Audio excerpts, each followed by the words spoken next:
Welcome to the Patrick Real Estate Show, where we explore the fascinating world of real estate investing with your host, Patrick Switek. Patrick is a dynamic young entrepreneur and an accomplished real estate investor who's passionate about helping others achieve financial freedom. Each week, we sit down with some of the most inspiring individuals in the real estate industry and delve into their personal journeys, lessons learned, and secrets to their success. Let's dive into this week's episode. Alex Shapiro, welcome to the Patrick Real Estate Show. Alex is co-founder and CEO of CanMonkey. What is CanMonkey, you ask? It is a service for trash pulling in for your short-term rental and trash management. Probably butchering this a little bit, but they do a lot of things around that and solving that issue. It's actually a big problem with short-term rentals, and that's pretty much what CanMonkey does. But they service 5,000 properties currently in 26 states and 200 cities.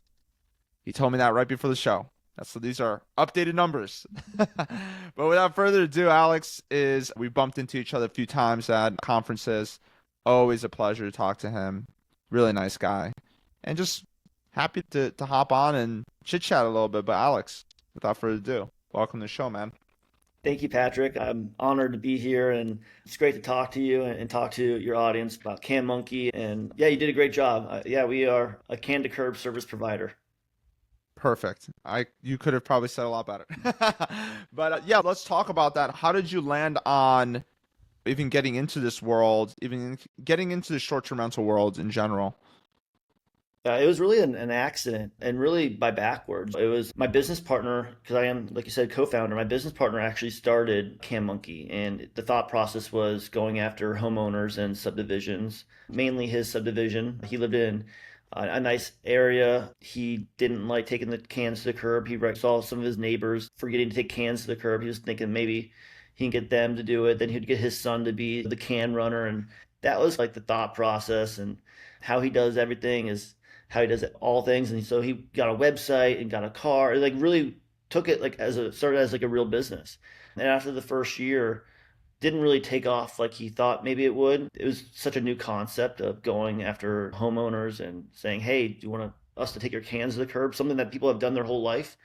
They're a little bit longer of a sales lag than he thought originally. And having the CanMonkey business up and running, it was a vacation rental manager reached out with a couple properties. And that was like the first time that someone added on multiple properties instead of just one. And then my background was in title and escrow. And I was working in sales and marketing, and I was going after a lot of investors here locally. Alex, but you have a crazier story than that. There's more background than that. You used to work with Pace Morby.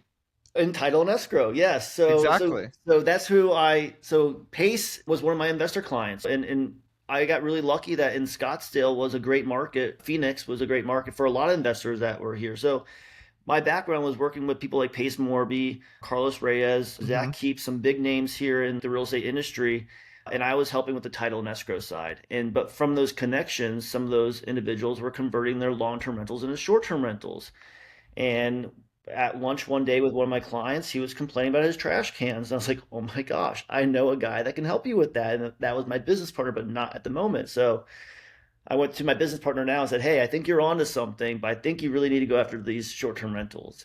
And that's where I invested in CanMonkey, and I was like, look, I'll do the sales and marketing. You make sure the routes get done. Let's see like what we could do. And really was just thinking about the Scottsdale market per se. But unbeknownst to us, Scottsdale is like the short-term rental mecca, especially 2017, 2018, 2019, and especially during the pandemic. So we got really lucky in that aspect that we were here where it was a big name for Airbnbs. And then once we started getting established here, hey, I got a portfolio in Park City. Can you help me there? And it's like, why not? So then we start expanding. So that was the back end story. But yeah, title and escrow is how I got started. I thought I was gonna be a W-2 employee like the rest of my life. As much as I like being an entrepreneur, I'm a CEO, co-founder. That was all like by accident. Like I fell into this. I learned a lot about CanMonkey by doing it myself. The pandemic happened. I lost my job in title and escrow, and I went all in CanMonkey. So was this okay? So let's backtrack a little bit because I'm curious about this, right? The journey, especially a lot of people that might be listening, it's like a mindset thing, right? Like, how do I how do I frame my mind from W-2 employee, take orders, take commands, do things as you go, to somebody that, okay, now I have to create my own schedule. I have to create a vision. I have to build something. I have to work probably even harder than W-2. How did that mind shift happen right away? Or what kind of, there has to be more to that, right? So I was in sales. So when you're in Got it. sales, even if you're in Fortune, I was working for a Fortune 500 company. So like I was in sales really with established brands and really helping attract more people to go to those companies. But when you're in sales, you are like running your own business, Got right? it. Every month you start back at zero. So that really helped me learn. But I didn't really know the little idiosyncrasies of business, right? Like I didn't know how to keep cash flow. I didn't know how to like raise money for a budget. I didn't have to do any of those things when you're already working for established companies. So like I Right. really had this mindset of like knowledge of multi-million dollar businesses, how to increase revenue. I wasn't afraid of like I know I can do $1 million in business. I've done $1 million in business before. Like I know I could do certain things that was tangible for me. So that I think having that background helped me. And then my business partner's background was working like small businesses. So you put that together, it was a perfect combination. He would dot all the I's, cross all the T's.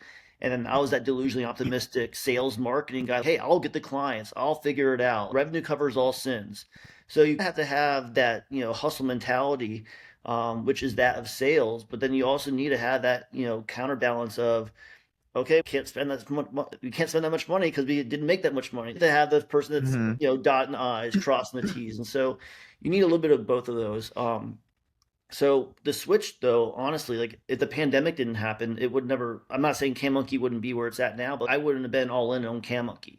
Like my main thing was W-2. Like CanMonkey to me was just a side hustle that I invested some money in. I it wasn't gonna be my main thing. I never thought I was gonna be. I didn't think there would be a CEO position necessary for this company. I just thought it'd be a little side Yeah. hustle. But when I had 3 kids at the time, I have four now, but I had 3 kids at the time during the pandemic. I was the breadwinner of my family. Those that just kicks in, some kind of fire too. I had to like, hustle during the pandemic. I, still dabbled in title and escrow. Even though I got, let go from my main company, I was trying to do some other things on the side, enough to just build CanMonkey to a certain position to where I could start taking some income out. And I just reverse engineered it. Wow. And that's no easy feat. People still struggle with even the idea of leaving a comfortable job. And that's the thing. I think what you did, and it happened to you because you got laid off, but the ships were burned, my friend. Mm-hmm.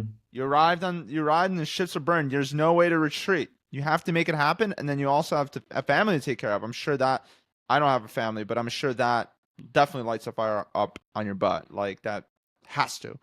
So granted, you're in this position, right? And you double down on CanMonkey. Where was CanMonkey at the time, and what was the goals that you guys were talking about? Like, what? Walk me through that. Yeah, at that time, CanMonkey was still, relatively speaking, very slow or low. We were maybe at 300 properties at the time, selling the product at $35 a month. And our goal was just to get to 500. Our goal was to get to 1,000. We had a lot of people at that time telling us we couldn't get to 500 or 1,000, and it hadn't been done. Like we were the first can to curb category provider. So it was really just seeing, hey, can we do it? Can we get to 1,000 in one market, one city? How long is that going to take? What's that going to look like? What's the clientele going to be? And when I went all in on CanMonkey during that pandemic, that's when we were at around 300 properties in Phoenix. No, actually, I think we were at like 150 properties in Phoenix, but then we doubled down with a client, Turnkey at the time, that got bought out by Mm-hmm. Vacasa. But Turnkey at the time said, can you guys help us in Austin, Texas? And they had 140 properties. So we went from almost 2 years of Arizona getting to 150 properties to overnight going to a new market with 140, almost doubling our business. So that's How do you where, go to a new market? Sorry to cut you off. yeah. What is the process there? What happens in that? So now, after doing it for 6 years and having our own technology and application, it's like really rinse and repeat. CanMonkey has a brand awareness now, not just in the vacation rental industry and with homeowners, but also within the gig economy, individuals who are looking to make extra income. So, for example, say we're going to go into your market with your 100 properties. You provide those addresses to us. We get those addresses, get your service days, get any pertinent information that you would tell your team to handle the trash. We get all that information. We put it into our application. It'll route out a route every day of the week that we need to take the cans to the curb or take the cans back the following day. It would let us know how long those routes are, how many can runners we need. It just builds everything out for us. It puts that route in an algorithm. It'll tell us how much that route is going to cost. Yeah. And so from there, we make it work with the deal that we offered our client for getting us in that market. Explain maybe, let's say Joshua Tree right now doesn't need can service right now. In Joshua Tree, that's the reason that we haven't engaged in that way. But Joshua Trees, they have this whole thing with Burtech. Burtech is I think, government company, if I'm not mistaken. And they have a service you pay, I think, $12 a month or something like that. And they'll take your trash out to the curb and then we'll put it back. And so you just have to make sure it's visible. You pay for that service. We require all homeowners to do that when we onboard them as managers. Now, granted, in a market where, let's say, there isn't that option and trash is flying all over on the desert. You have neighbors calling all the time. And neighbors call right now if Burtech doesn't pick up the trash. Like, neighbors call. And I'm assuming it's a big problem that a lot of people can fall into, where it's like, who's going to literally take out my trash to the curb? Maybe the kid down the street can do it, but there's no professional company that really manages that. Cool. Let's say that Burtech leaves, right? Burtech's like, screw it, we're not doing it, or just stays but decides, I'm not doing the trash pull-out service anymore. I hit up Alex. I hit up my boy Alex. I said, Alex, I got 100 properties in Joshua Tree. Let's get this onboarded. You talked a little bit about it, but let's break it down. What's the go-to? Like, how are you going to help me? So you give me the properties. I put them, like I said, in my application. I would know what I can be able to pay out per route, per day, depending on how many properties there are. And then I would say, hey, Patrick, I can do this for each property at $49 a month. And then what we do is, within less than 7 to 10 business days, I can get started in a brand new market. Typically, I can even get started like the next day, because people are always looking for opportunities to make money. And as long as I have the route and it's in my system and I have it ready to go, I just push it over to a can runner, and a can runner will get on there. So we're on the Apple Store and Google Play, and they will accept the route, and the route will say, hey, can runner, you'll have a route that has 18 stops. It'll take you an hour and 5 minutes, and it's going to pay you $26. And they say accept. So I'm now assigning the routes of the properties to can runners who will take those cans to the curb. And so then we utilize our technology. So like each visit, you're taking photos of the cans at the curb or them back at the original location. And we're also taking a photo of the property to make sure that we're at the right property and for proof. But also in the application, we have geolocation. So the can runner can't even go to the wrong property, because like it would open the app up for them. And so now on your end, you have 100 properties. Now you're getting all that data. So I don't know if you're getting the data right now from the company, but like you'd be getting all the photos of the cans at the curb, cans back. You'd know if they're overflowing, if the gate was left open, if the garage code doesn't work. You would know if there's overflowing trash. We would go to your property and remove that with another service that we have. We offer can cleaning as well. So we were like a one-stop shop for all the trash solutions, not just taking the cans to the curb and back, but we could also schedule to get it emptied out for you if you need it. The city comes on Thursday, but you have guests leaving on Sunday with new guests coming in on Sunday. You need those cans. We help schedule that as well. And everyone has a system or solution, and we love that they have that. We're just here if they ever do need it, or maybe, you know what, I have someone that does it, but I never know if they actually do it. And sometimes they'll always go back and do it after if I say something, but at that point, guests are already complaining, and I'd rather just know it's always done. And I want the photos. Like, all right, cool. So some people might, because there's already a cost, right? So if they're paying $25, maybe they'll pay $25 more now to get photos, and that's worth it for their business because they're managing an asset and their reviews are currency and whatever. Or maybe they found a way to pass that cost on to the owner of the property, to where now it was a cost center, but now they're making a profit center. So if you have 100 properties and we do a discount and you pass this on to your owners, and you charge them a little bit more, you can now keep that difference. And so that's what some of our clients have done. We take a cost center and turn it into a profit center, and then now they have all the data of their properties' cans. Got it. Perfect. And all-encompassing trash solution. Let's say, so if one property across town is, I don't know, Thursday, another one's Monday, another one's Sunday, like, you guys will coordinate all that to make sure that it works.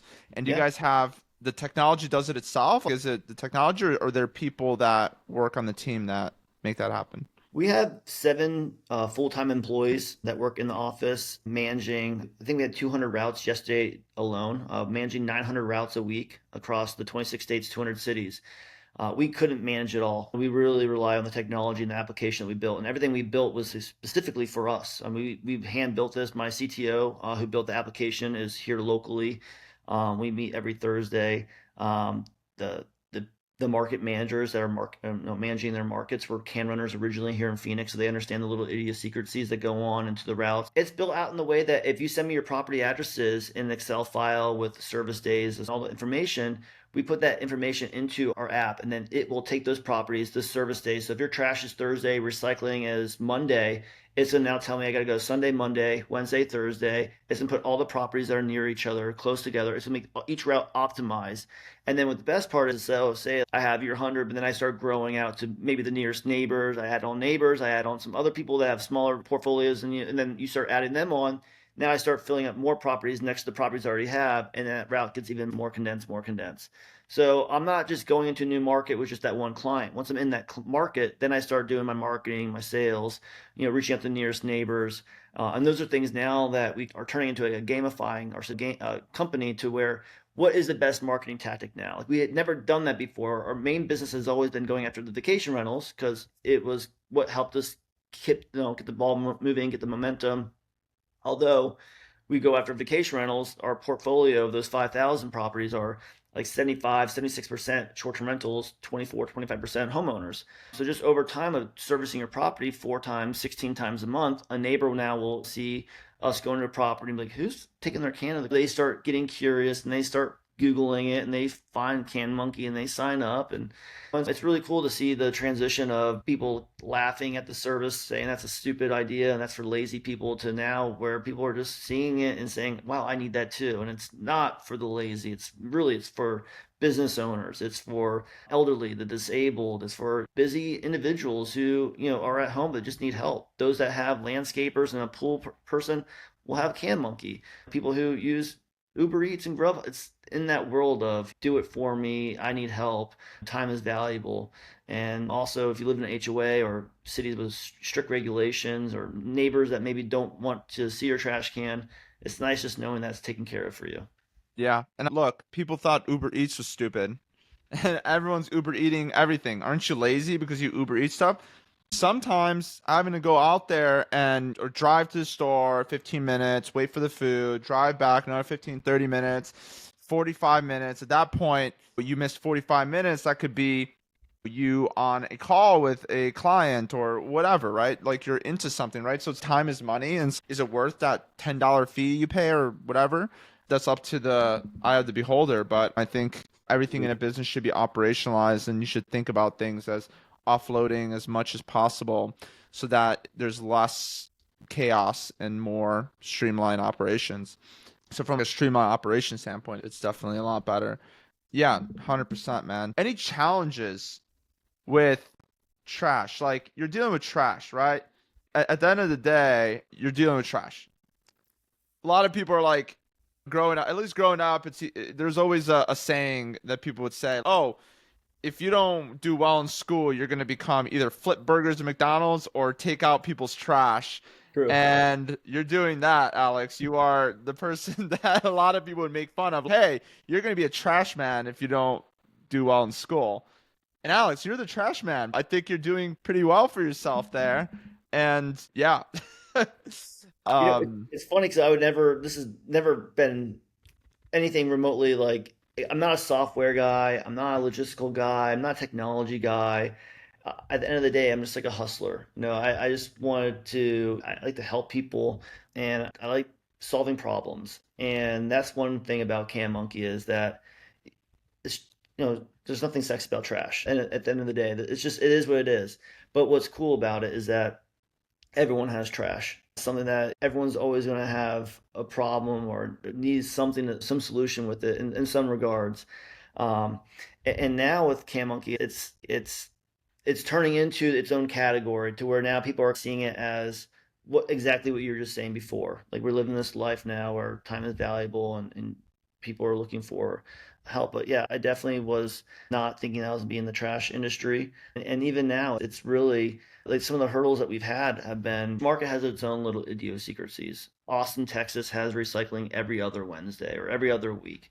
So we built an application for every week. And then now here's one market where you have to change things. And then there's these rules that you learn in business where it's like, if it only applies to 20%, but not 80%, you don't really mess with it. But then in these cases, like I have to. So it's hard. Like you never know what's going to come up until something comes up. But what I liked about CanMonkey is that we're a bootstrap startup company.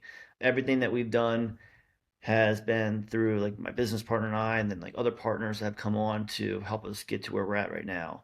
And so when you don't have a lot of capital or money to figure out your problems, you have to really come up with solutions. And so what's really good about having that mindset of being like a bootstrap company, or we're coming from that, was that we had to come up with solutions for every problem that had came up.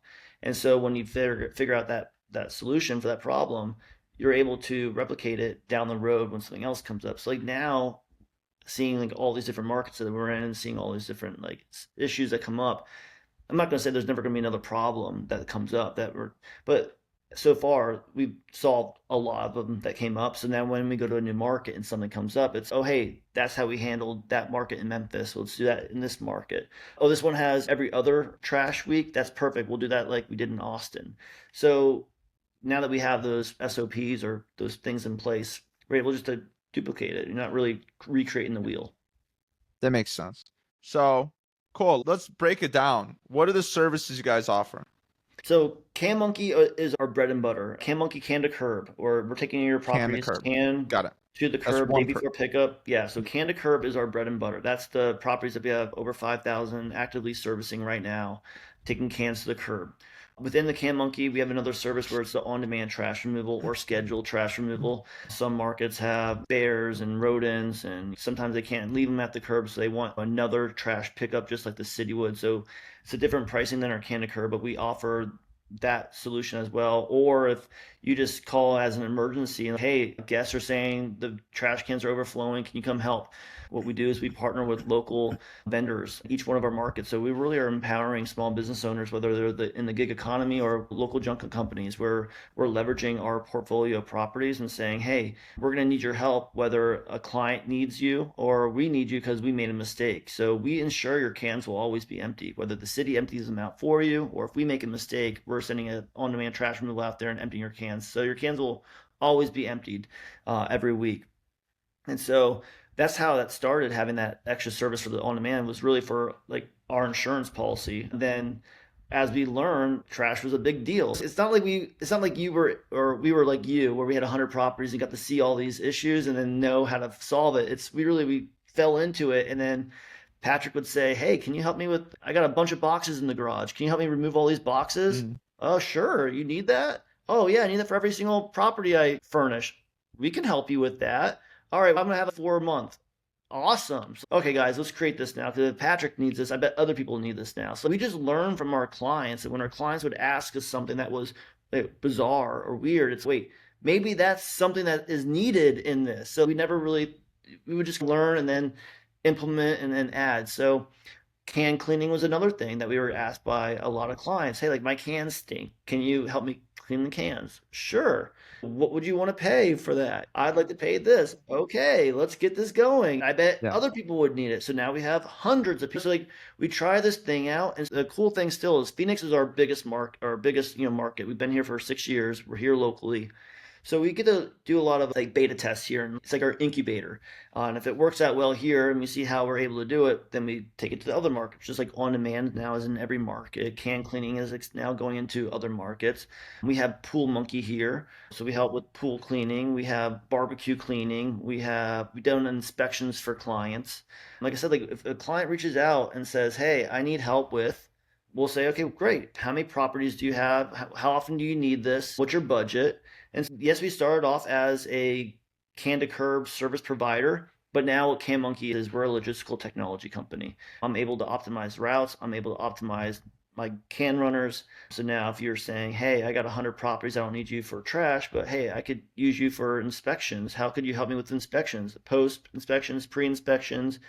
Being a technology company, we have APIs we're partnered with different people out there like Guesty and Hospitable. So we're partnered with these other companies and able to connect to calendars or use an iCal or whatever it is. So really, we are not just putting ourselves in one position, but we do window cleanings, power washing, anything that clients need. We try to be that one-stop shop for them.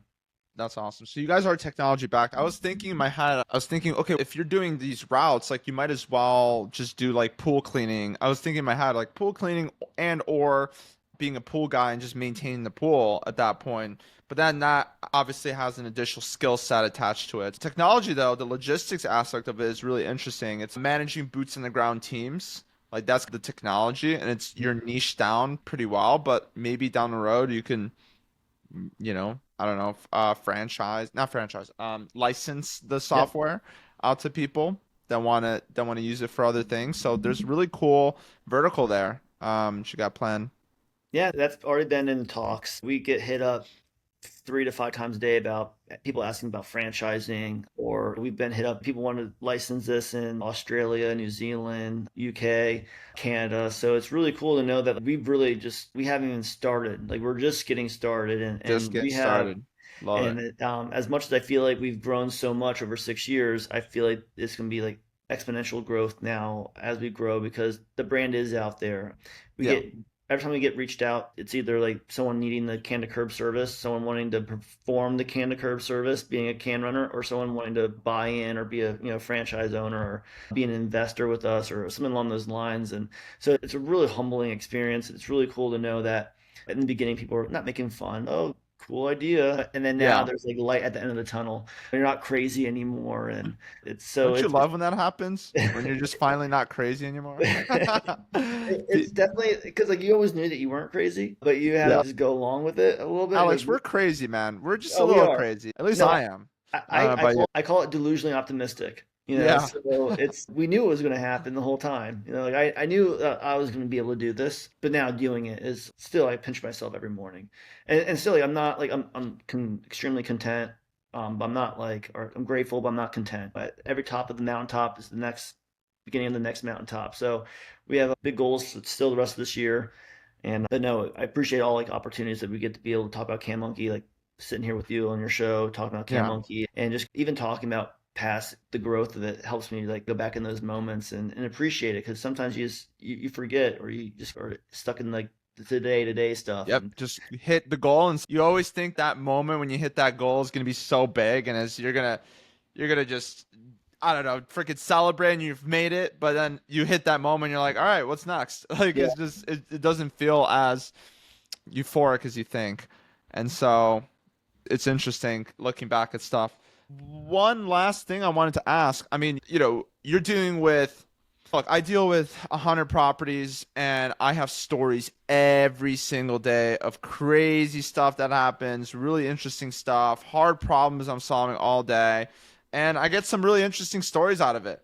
So I'm going to ask you, Alex, out of all of those 5,000 properties, you said 5,000 properties, 200 cities, what are some of the craziest things that happen / maybe share a story or two? When it's not as crazy anymore, I feel like I'm not like necessarily in it. I still see things that come by on like our Slack channels but when I used to run routes, in Scottsdale myself. I used to be in a suit and tie when I was working in title and escrow, and I would go do a route because I wanted to learn how it was, or maybe we didn't know what a can runner was, so I would do it in my suit and tie. I live in the East Valley of Phoenix, and there's a 55 older community that had some properties in. And I was really surprised how often I would find paraphernalia, like in this 55 and older community, like bongs and weed. And so I was always surprised taking these cans out and being like, what the hell are they doing in here? They're having a party. That was really surprising. A couple bachelorette parties in Scottsdale. You see some suitcases left with like things in it, a lot of Truly cans. They definitely had a lot of fun. You curious what happened in there. One time it was a Christmas in July, and a big Santa Claus popped out and was checking to see if there's anything in there. Like this big inflatable Santa Claus came out Christmas in July. So like that was scary. At the end of the day, like it's really we get crazy stories. Literally yesterday, we found someone's can 4 houses down. We couldn't find a can, and she's like, "Can you go look for the trash can?" So we're looking for our can runners looking for a trash can. They found it 4 houses down, and a neighbor was using it. And so they're like, "Can you take it back?" So like our clients don't usually live there sometimes, right? And the vacation rental clients, they're not representing their properties. So we had to go to this neighbor's house and take their can back, and they thought that they wouldn't know because they don't live there. And so sometimes we go above and beyond our services and got to go find cans in the neighborhood that they get blown away by the wind or whatever. Yeah. Yeah, Yeah. and it's like anything that goes wrong with the trash can is CanMonkey's fault, even though we're only there for a couple of minutes. And then the property is typically used as it's public property now, not like a private property. So it's like, where's my cans at? I'm like, we were there last week. I don't know where they're at now. Or, Yeah. this is where they were last time in our photo. So there's crazy things that come up, but I think a lot of it is So have you ever seen a dead body? no. No. Okay, so I guess you haven't been around long enough. You gotta start. Maybe you're servicing the right neighborhoods. That's what it is. I think it is. Um, Yeah, I think we're staying out of those dead body ones. dead bodies. I was always Alex. This is the thing, man. Now that I know, I'm gonna make it on your number one story, right? I'm gonna be your number one story that you talk about on all your podcasts, everything, Okay. on social media, everywhere. This is what I'm gonna do. I'm gonna plant people to be stationed in the trash cans all at once in one day and on specific routes in multiple cities. And then in one day, I'm going to scare the living crap out of your runners. Yeah. And you're going to get 5 runners coming to you, be like, we have this guy that just scared the crap out of me. What's going on, Alex? And I'm going to make it number one story. Okay. I can't. I don't know how you're gonna find these people that are gonna sit in trash cans until we get there. Hey, you just like you find people to take the trash to the curb, I can find people. You just got it's name a price, right? Name a That's price. There's true. always a price. That's There's true. always a price. All right, that's it. Yeah, you'll make the number one story. That No, I'll I'm joking. lose, I'm not gonna do that. But I was thinking about it. I was like, what if somebody just pops out like during Halloween? Just they just get into one of the cans and scare the crap out of them. I think that'd I'll be probably have pretty to funny. get someone to finish that route because that person's not going to continue.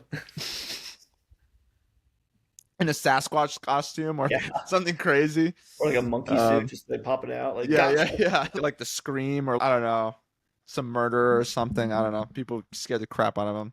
But anyways, yeah, I'm not gonna do that. I don't have the time for that. Fortunately for you, Alex. But if Okay, anybody wants to take that idea and plant it, Alex fully endorsed. No, I'm just kidding. just edit that out. But Yeah. yeah. But cool, man. Let's drop into the last 3 questions I asked my hosts and sorry, my guests.